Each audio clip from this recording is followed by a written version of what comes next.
Greetings, this is our last section. Other than the final exam practice, this is the last voiceover that I'll be doing. Anyways, absolute value, equalities, and then down part 2, so to speak, is inequalities. Here's the deal with inequalities. With equalities and absolute value. There are going to be two answers.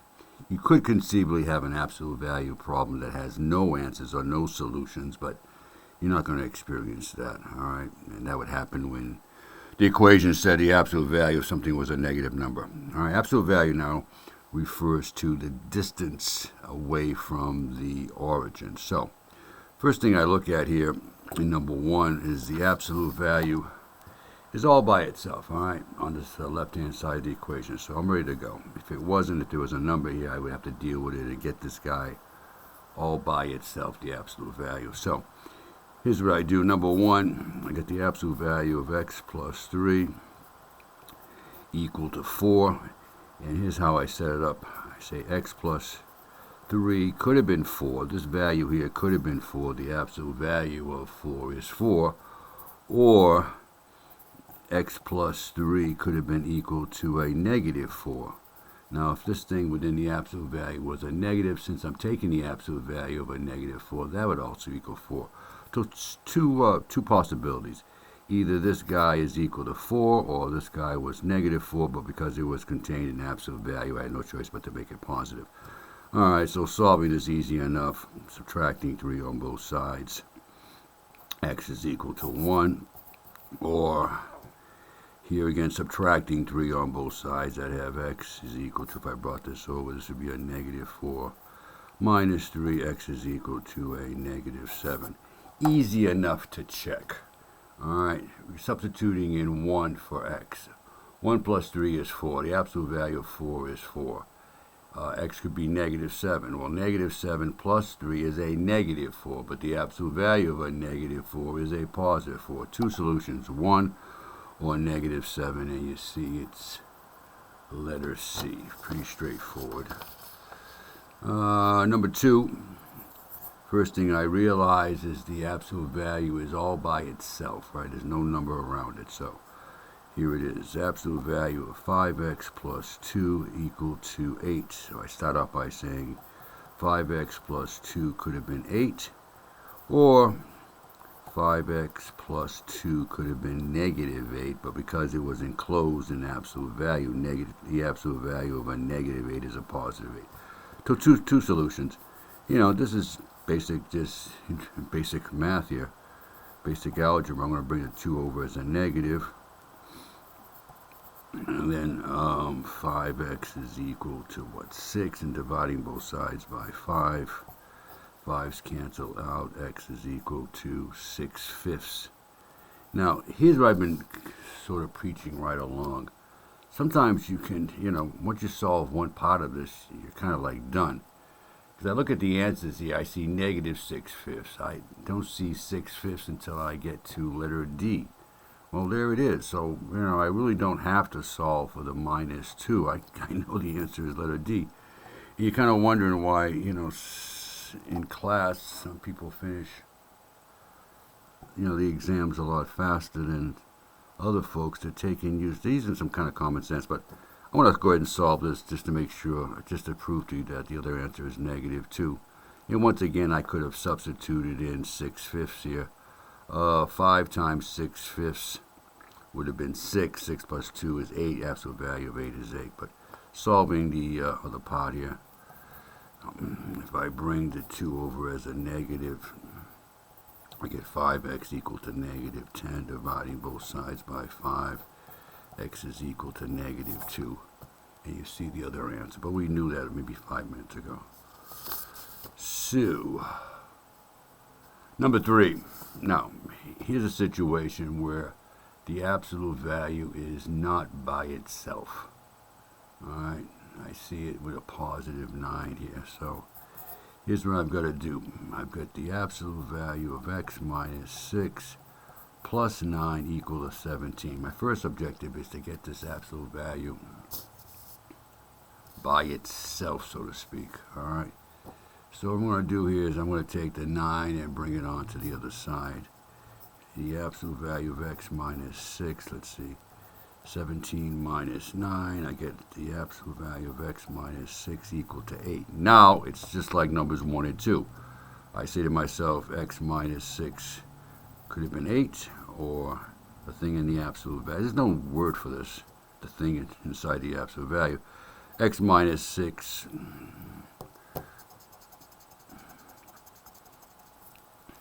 x minus 6 could have been equal to a negative 8. The absolute value of a negative 8 is a positive 8. So I solve both conditions, adding 6 to both sides. I get x equal to 8 plus 6. X is equal to 14. And once again, I want to play that same symbol. See, here's the deal here. I got 14 here and 14 there, but I'm telling you, absolute value problems have two answers. It could have no solution, but you're not going to experience that. So I'm pretty sure it's letter C, because it's going to have two answers. Solving this other by adding 6 to both sides, I get x equal to a negative 2. So there you see it, negative 2 and positive 14. All right. I don't know if I can get this. Yeah, I want that's a little better. You can see it a little better. Alright, so that was number 3, number 4. Here again, I see the absolute value is not all by itself. We're going to deal with this negative 4. So, absolute value of x plus 6 minus 4 equals 14. I have to get this by itself by bringing this on the other side of the equation. Absolute value of x plus 6 equals 14 plus 4. Absolute value of x plus 6 equal to 18. Now I'm ready to split this up into two cases. X plus 6 could have been 18, or x plus 6 could have been equal to a negative 18. The absolute value of negative 18, once again, is positive 18. Solving this by subtracting 6 on both sides. X is equal to 12. Let me check my answers, and every answer has 12 in it, so I can't play that little game. And solving this one, I'm going to bring the 6 over, subtract 6 on both sides. X is equal to a negative 18 minus 6. A minus and a minus combined is a minus. Minus 18 and minus 6 is a minus 24. So number 4, I'm looking at letter B. There it is. Minus 24 and a positive 12.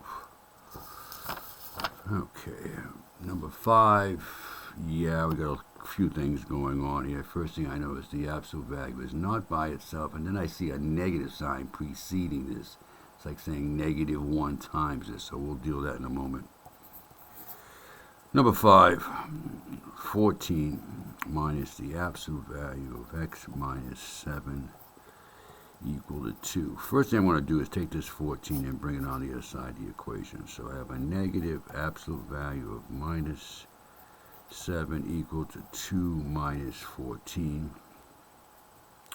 The absolute value of x minus 7 equal to 2 minus 14. Signs are unlike, difference is 12. Take the sign of the negative.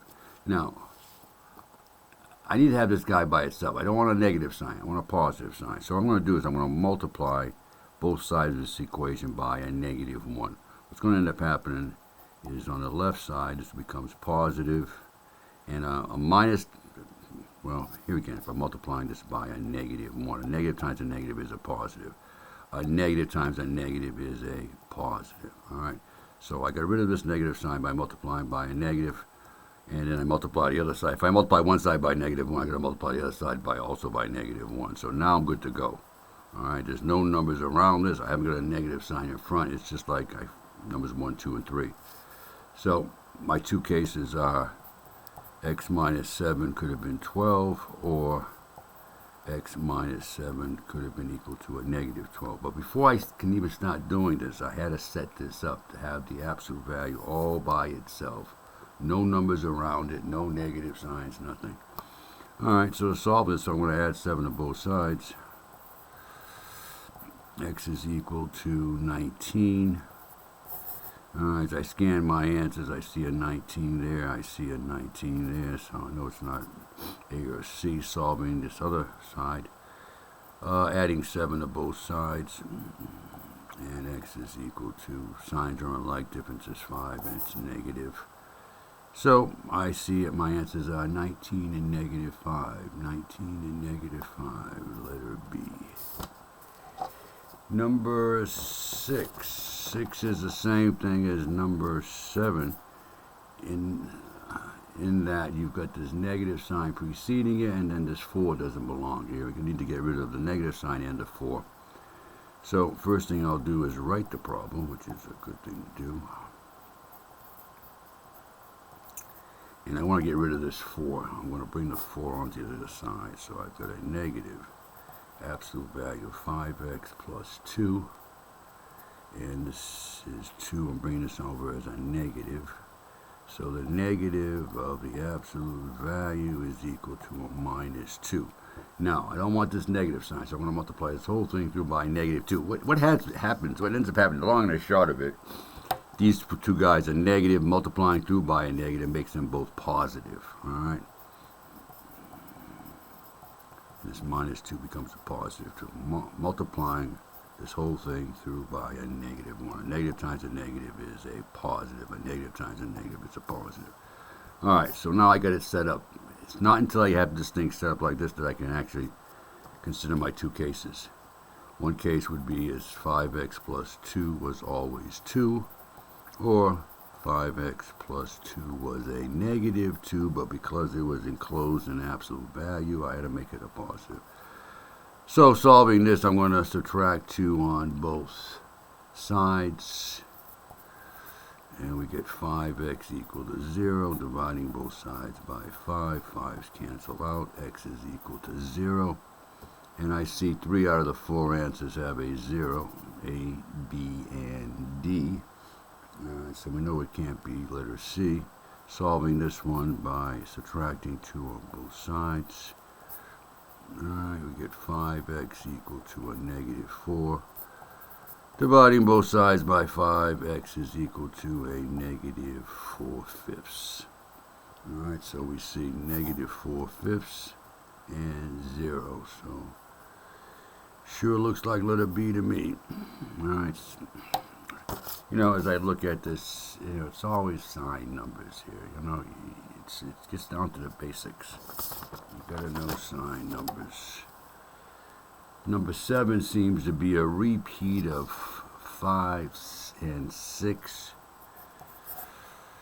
11 minus the absolute value of x minus 7 is equal to 4. Let's bring the 11 on to the other side of the equation. It's positive here, and so we're subtracting 11 on both sides. The negative of the absolute value is equal to 4 minus 11, that's minus 7. And as I've done in the previous two examples, I want to multiply this whole thing by a negative 1. What ends up happening, both were negative, they both end up now as a positive. Alright, I got this good to go. It's not until I have this all set up where this guy is all by itself, no negative signs, that I can proceed on. So I say to myself, x minus 7 could have been equal to 7, or x minus 7 was equal to a negative 7, but here again it was enclosed in absolute value. That's how I made it positive. Solving this by adding 7 to both sides, x equals 14 is one of your answers. And number 7, here's a case where as I scan the answers, I only see one answer that has 14. I'm done. You know, do I want to go on? Yeah, I can. You know, taking this and adding 7 on both sides, I get x is equal to, now we get 7 plus 7 is 0. But I knew that already because there's only one answer that had 14. I knew it was letter D, but no harm in doing what I just did, I guess.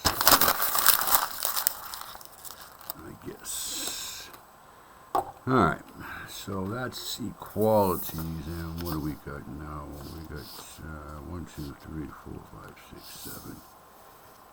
Alright, the inequalities. Here's what I'm going to do. I'm going to stop this right now, and I'll start another video with the inequalities. That way there, if you just need to watch that one instead of the equalities, you can. So I'm going to stop and publish this, and I'll come back in a moment with the inequalities.